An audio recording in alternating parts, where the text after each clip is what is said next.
We're live. All right. So we're going to try this again. Today our topic is how to think fast on your feet and always have a response so that people do not catch you off guard. Right, Andrew? Yes. Okay. And today to demonstrate this, what we're going to do is, because I live in a internet dead zone for the next...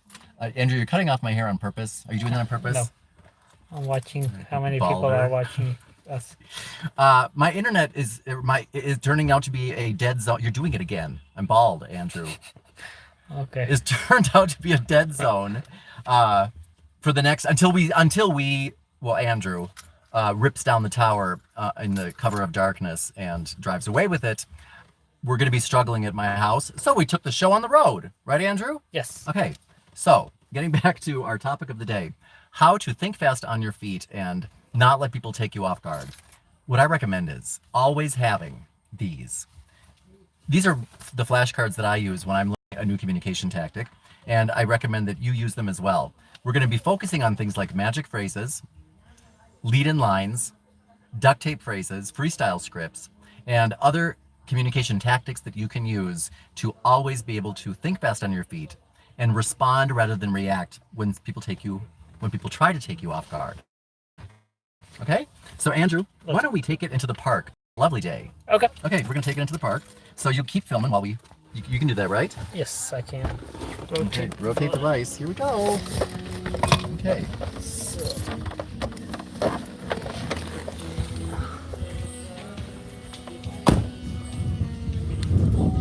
Andrew, tell us a little bit about Lake Chapala. Okay, so this is beautiful Lake Chapala. It's one of the biggest lakes in Mexico. It is said to have the second best climate of the world. Who's the first best? It's someplace in Africa. What? Yeah. But that's an S-hole country. But not due to climate.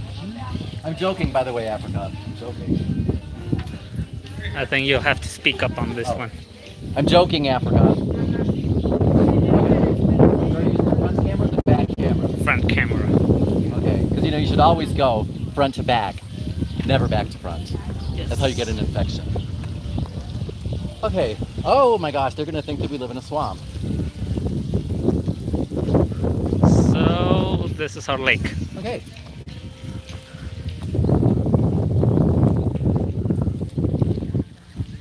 So Andrew, Yes.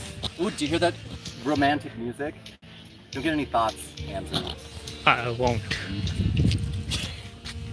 Oh look. The sun isn't in our favor. What should it? You ready? Yeah. Okay. All right. Okay. I think you might be. Yes. Have a seat. Have a seat, Andrew. Don't sit on my wallet. Okay. Andrew, watch the tops of our heads, Andrew. Andrew loves to make us bald. Okay. So, the reason you want to have visual cues like this is because remember that human beings, we are visual learners, and we learn how to communicate more than anything else in a visual way. And if you've ever been in a factory, for example, where they have dangerous equipment, like a assembly line, there are visual cues everywhere because the work tends to get monotonous. You do the same things over and over again. I'm getting bald again. The work tends to be monotonous. They don't want to see my boogers either, Andrew. Okay. So they know that, if you kind of zone out, you're more prone to accidents because things will take you off guard.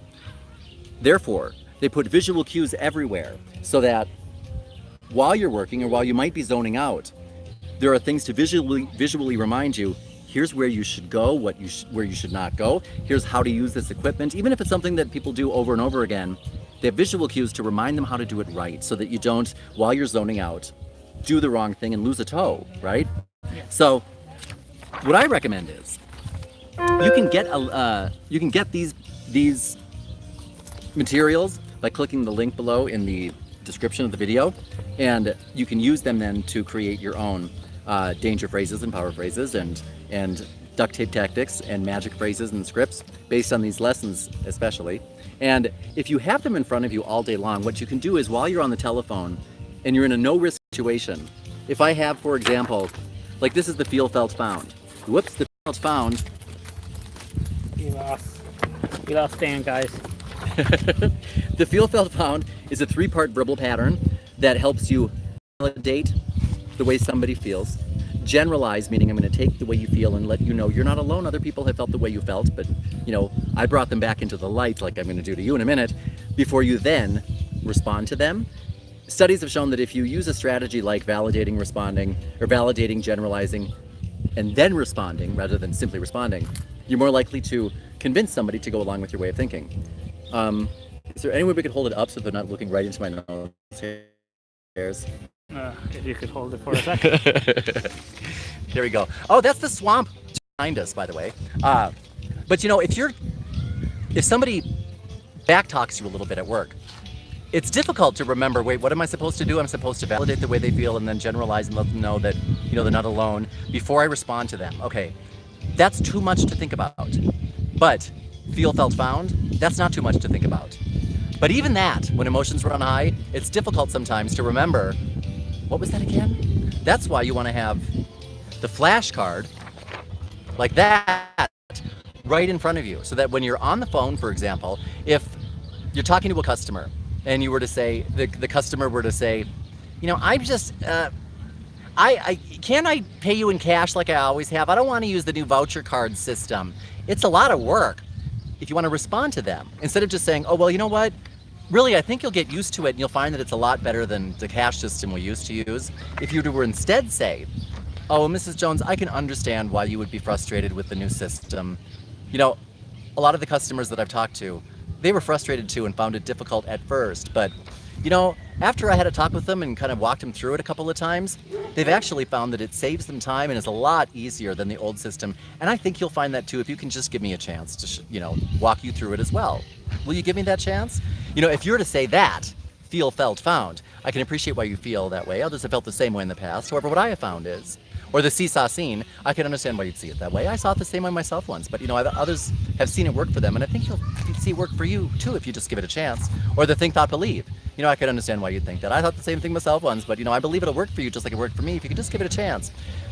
Those types of phrases you have to practice saying. You know what I mean? Because it's just like, when Andrew talks in English, he sounds really awkward, and he looks like he's just a child, and he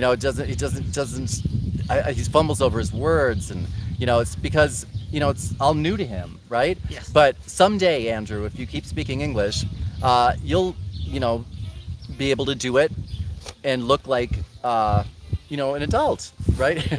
Yes. That's quite the exercise. Holding a, try to do that. Oh, there you go, Andrew. Okay, I take back everything I said, Andrew. Now, if you practice doing that, Andrew, do you watch Judge Judy?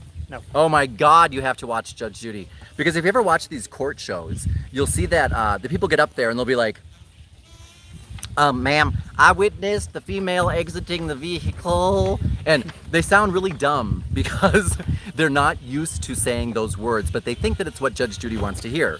And so when I'm making time for justice, and Andrew, you should make time for justice, I watch them and I think to myself, if you had just practiced a little bit before you came on the show, you wouldn't sound like you're lying. That you're speaking a language that is not native to you, which is what it sounds like when we first start to use tactics that are new to us. So don't wait until the situation presents itself to use a tactic for the first time. Use it with people who just do not matter. Like, people like that, just with him. Hey, Andrew, how do you feel? Oh, I felt that way once myself. I found that, you know what I mean? So use them in no-risk situations so that when it comes time, when you're sitting at work, Andrew, what are some of the things that a boss would say to you in front of coworkers if they, let's say, they just for sport, they think they're going to make you feel stupid in front of other people?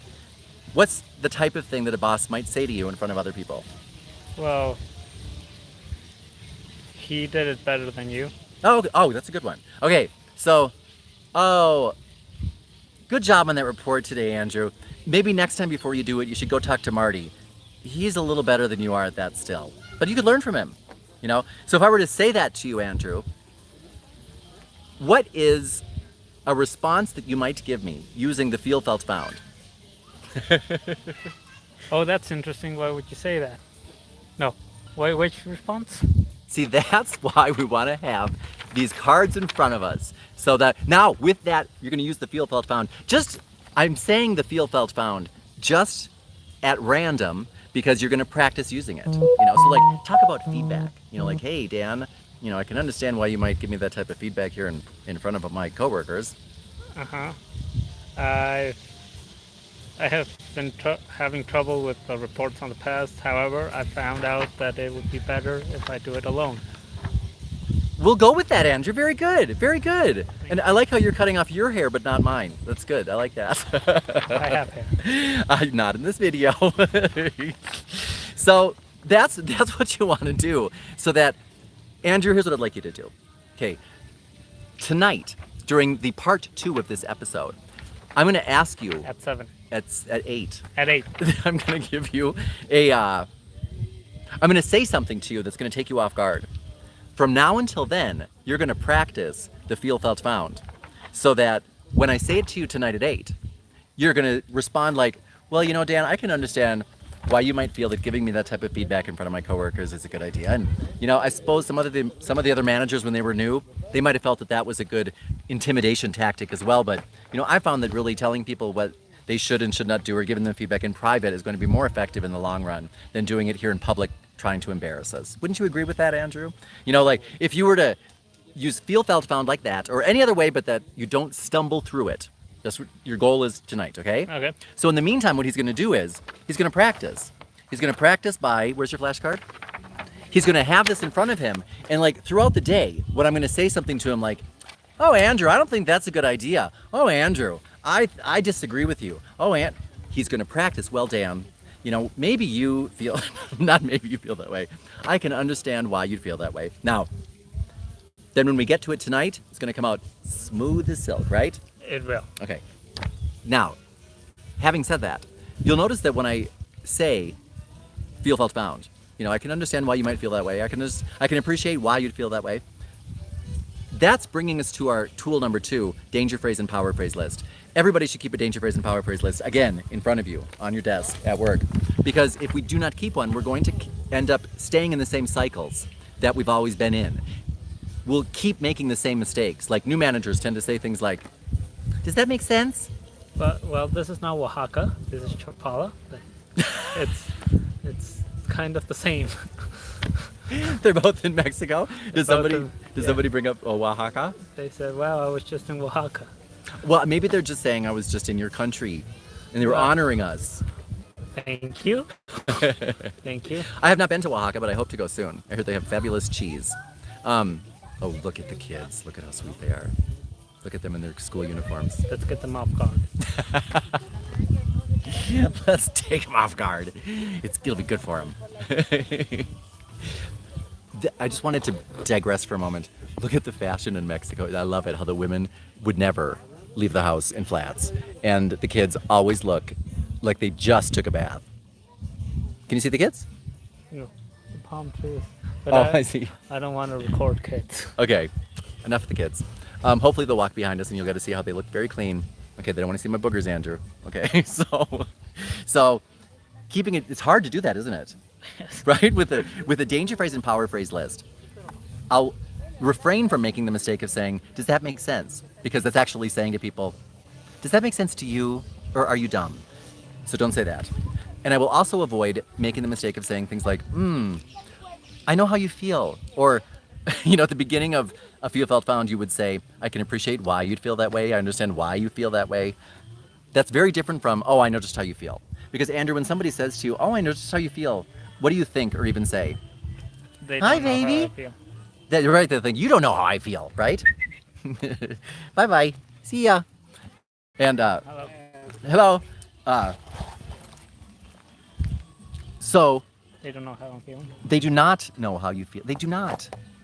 Andrew, I don't know how you feel, and I don't want to know. But I can certainly understand the chain of events that have led you to feel the way you currently feel. And that is expressed with saying, I can appreciate why you'd feel that way. Or I can understand why you would be so upset by that. Okay? When you can change a little word, like from, I can understand how you feel, to I understand why you'd feel that way, it changes the whole message and greatly increases the odds that you will be able to connect. Oh, hold on. Mom's calling. We have some people over here that had wanted to watch you, and I'll go back to the same link. Nope, I think you're going to have to choose the fresh link because once we stopped the first one, it wouldn't let us keep it going. So just go to Dan O'Connor training and you should be able to find it. It's the live link. Well, I'll just hunt all around for you, Dan, because it's important to me. Thank you. Okay, and please call me as soon as you are done with your broadcast. It's really important. Okay, why? What's going on? Well, you have to answer. You are trying to make reservations for Novi, Michigan. Yes. And I have some ideas for you, but they're going apoplectic because you've been too busy to confirm. I confirmed yesterday. I wrote them. Well, there's some confusion. So if you wouldn't mind calling me when you're done, Okay. we'll get it all cleared up. Okie dokie. Just carry on. Goodbye. Okay, goodbye. Let's hang up on Mom. Hang up on Mom. Oh, thank you. I love you too, New York City. Yep, that's Mom. Doesn't she sound just... Yep, that's Mom. Doesn't she sound just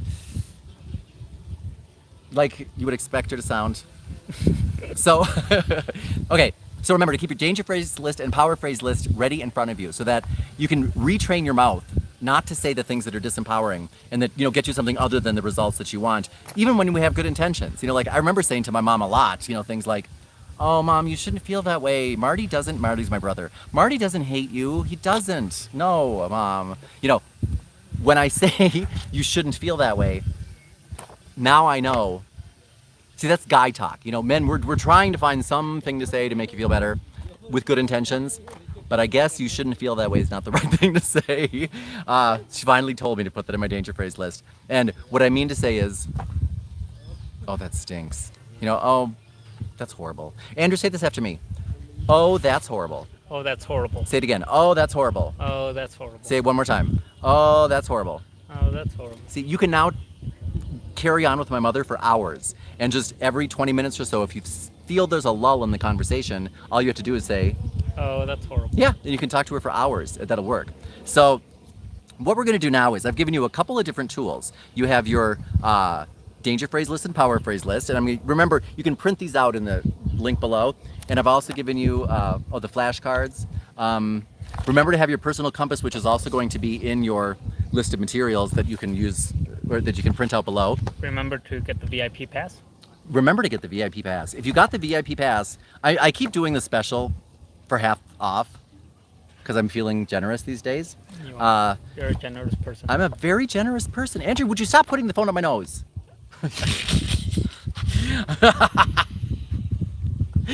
So that special is also going to be in the description below, so you 50% off of that, and I think you'll really like that. So do take advantage of that because one of these days, my mother, as you probably could imagine from her tone, is not the most generous. She's more like the Grinch, and I'm like Santa Claus. So we're gonna have to take away that special soon. But what we're gonna do is let's do a little drive, Andrew. What do you say? Okay. Okay, we're gonna drive, and as we drive, we're gonna talk about. Let's talk about navigational phrases. And to do that, we will demonstrate in a car, which is where navigational phrases were born. Ready? Yes. Okay, don't turn it off. I'm flipping. Okay. And this is Ahihi. Yeah, it normally does not look like the swamp. It's a lake. People aren't used to lakes looking like this. We have. If they're from Minnesota. I feel like it's not a lake. I think that's a cesspool. That's our pool. That's our No. backyard pond. Okay, that's our backyard pond. Okay, let's go for a drive. Let's go. Oh, gotta bring my wallet. Look at Andrew. Andrew's not doing his job. Yes, I. He almost let me lose my wallet again. Oh, I'm sorry. Okay. And I almost ran into it. Sir. So, anything exciting coming up in social media? Yes, as a matter of fact, Andrew is putting together a new. This is, of course, a different Andrew, the one who works. is putting together a different. He's putting together a social media campaign, and he just put up something yesterday. We were at a train station, the antique train station in Chapala. Oh, by the way, for those of you who are considering, while we get into the car, for those of you who are considering moving to Mexico, but are wondering about things like immigration, housing, medical, food, schools, we put together an experience tour. And what we're going to be doing in conjunction with Marty O'Connor is we're showing people in about 4 or 5 hours.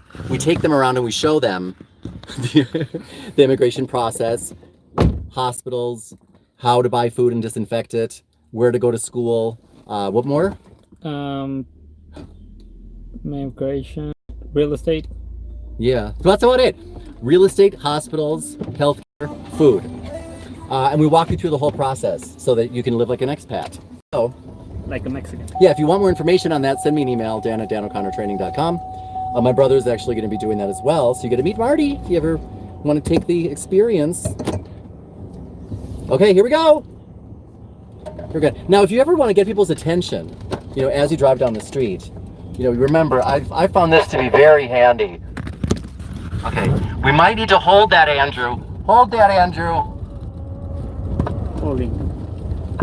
Okay, we have to make sure the volume is all the way up. You gotta hold it, Andrew, in your hand. Hold it. Holding it. Listening from Minnesota. Hey, Minnesota! I was just saying, Minnesotans would not recognize that as a lake. I'm from Fargo, North Dakota, Minnesota, and my brother right now is living in Minneapolis. Are you anywhere near Minneapolis? Oh, I know. I'm not supposed to be digressing. Digressing? Okay, I'm not supposed to be getting off topic. I'm supposed to keep it tight, to keep it right. All right, so as we drive down the street here, we're going to be using what are called navigational phrases. Navigational phrases are phrases that you would use. Hello, sir. Are phrases that you would use to guide somebody who's driving a car. For example, later on, Andrew's going to be learning how to drive. Maybe we'll get some good footage with that, Andrew. But when I'm showing Andrew where to go, like let's say that Andrew and I are taking a little quick tour through the village, as we're doing now, and, whoops, Andrew, let's say that I'm a little off course. Yep. Okay, so I seem to have strayed from the course. Just like Andrew. Oh my goodness, I can't see a thing. Oh, they could. Oh, gracias, thank you. Thank you. Sorry if we're very bumpy, but the roads of Mexico are not roads. Right. They're rock roads. They're cobblestone. Everything's cobblestone here. Isn't that quaint? It's so quaint. Okay, so Andrew, what would you tell me if our relationship or our conversation starts to go off track and you think, no, Dan, this is really, I don't want to go there with you. This is going into we've wandered into bad territory, and I want to get back on track with you in our relationship or in our conversation. What might you say to me in those situations, Andrew, like off the top of your head? Hey Dan, remember when we were talking about this and that? No, Andrew, that's not it. That's not it. Okay. Hey Dan, Andrew! Why don't we get back on topic? That's pretty good. Now, to remember how to say it easily, remember that when you want to navigate conversations or relationships, use the same phrases that you would use when you want to help somebody navigate a car as they're driving down the street. If you get lost in a conversation, or it starts to go off track, or your relationship starts to go off track, we were talking this morning about how visual cues, Andrew involved, how visual cues help people learn communication skills. That's how we learn communication skills, visually. And even though you're saying it, if you use navigational phrases, they tend to paint a visual picture that people are used to, seeing. And when we give people instructions using phrases that they're used to hearing and following, everybody these days uses a GPS tilted up there. Everybody uses a GPS. And when you're using a GPS, Andrew, what does that lady say to you when you get to the corner when you're supposed to turn? Turn right on Okay. Avenida Street. Yes. And what about when you need to go the opposite direction? Make a U-turn. Make a U-turn. Things like that. Now, those aren't those are not the navigational phrases that I would use in a conversation or a relationship specifically. But it's much easier if you practiced saying navigational phrases to say things off the top, like if you know a navigational phrase's definition and its function. Remember that knowing the name of something and being able to define it and say how it works makes all the difference. Navigational phrases are phrases that help you navigate relationships and conversations. They sound like, we might want to back up here. We might have gone off track. It seems like we have taken an unfortunate turn. Those types of phrases help paint the picture of what's going on here. So we might want to stop and take a couple of steps back. Let's stop here and regroup and see if we can get back on course. You know, things like that. People are used to hearing those phrases, they understand them, it paints a very clear picture, and it can help you navigate a conversation right back on track. For example, if you are at a meeting at work and people start to get off topic and talk about things that have nothing to do with the reason everybody's there. We all know what that feels like. If you are the person who's able to say, excuse me, I believe that we might have all gotten off track a little bit, and now might be a good time for us to stop, focus, and get this conversation and this meeting back on course. Wouldn't you all agree? If you can say that, people will be so impressed with you. You will be guaranteed the next position up, the next raise. You will be seen as a savvy, polished, powerful communicator. So we all want to be seen that way. Learn to use navigational phrases. Have a list of them in front of you. You know, I believe that now would be a good time for us to stop. I believe that we have taken an unfortunate turn and we might have gotten a little bit lost. So remember, those navigational phrases help you respond when people might take you off guard and leave you otherwise at a loss for words. So we've talked about navigational phrases, danger phrases and power phrases, magic phrases. We've had a little tour of the city. I'm exhausted, Andrew. What about you? I am too. We should get something to eat, Dan. Let's get something to eat, Andrew, and we will see you. Well, look at the new flower shop. We will see you back here. I swear Andrew wants me to not have a top of a head. It's hard with these roads. I'm sure. We're not on cobblestones anymore. Well, it's kind of the same. We'll see you back, I hope, here at 8 o'clock for some more. Oh, for part 2. See you guys. By the way, remember, get your VIP pass now while it's still 50% off. That's the link right below. And for everybody here at Danicon Training, including Andrew and Buddy and Maggie, who will be joining us tonight, it'll be so fun. We're gonna teach those old dogs some new tricks. We'll see you tonight at 8. Get your VIP pass and the materials in the links below. Bye, guys. Bye. So, where do I stop this? I don't know. Okay, nope. How to stop a video on YouTube? I would press all the buttons till one of them was.